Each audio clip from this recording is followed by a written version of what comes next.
ئاگاداریەک لە ناوەندی سۆرانی ڕێکخراوی قوتابیانی کوردستان. ناوەندی سۆرانی ڕێکخراوی قوتابیانی کوردستان هەڵدەستێت باکردنەوەی خولی هاوینە بۆ قوتابیانی پۆلی چوارەم تا نۆیەمی بنەڕەتی. دایک و باوکی بەڕێز، کەس و کاری قوتابی خۆشەویست، لە پێناو پەروەردەکردنی منداڵەکەت و فێرکردنی بە شێوەیەکی دروست هەلە بکە لە ناونووسین.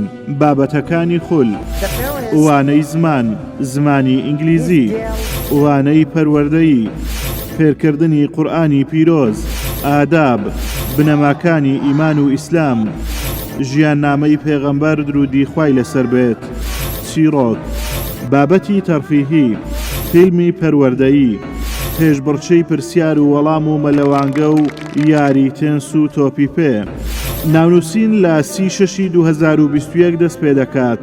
لە 10/7/2021 یەکەم ڕۆژی خولەکەیە. هەفتەی 4 ڕۆژ وانە دەخوێندرێ. نرخی بەشداریکردن بۆ خولەکە 30,000 دینارە. هاتوچۆکردن بە قوتابی لەسەر ئەرچی دایک و باوکی قوتابیە. ناونیشان ناوەندی سۆرانی ڕێکخراوی قوتابیانی کوردستان بەرامبەر ئەوقافی سۆران تەنیشت بانکی ئازادی.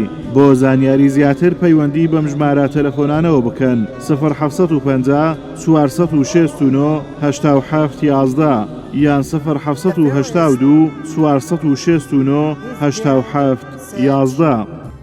منداڵ پەروەردەی منداڵ عیبادەتە. پێغەمبەری خوا عەلەیهی سەڵات وسەلام پێمانە فەرمیتن هەموو کار و کردەوەیەکی ئێوە ئینسانی مسلمان عجبا لأمر المؤمن إن أمره كله له خير. ئەفەرمی سەر مسلماوە لە کاروباری ئینسانی مسلمان. ئینسانی مسلمان هەموو کار و کردەوەکانی خێرن، هەموو کار و کردەوەکانی بەس نیەتی باشت لەگەڵ هەبیتن. تەنانەت ئاو خواردنەوەت، نان خواردنت ئەگەر بە نیەتی عیبادەت و پەرستش بیتن بەخێر بۆتە نووسرێتن. ئەی چ جای پەروەردەی منداڵ کاتێک کە بە نیەتێکی باش پەروەردەیەکە یا ئینێریە شوێنەکە پەروەردە بیتن ئەوە عیبادەتە و تۆ وەکو بەردەوام لە عیبادەت دابی ئاوایە.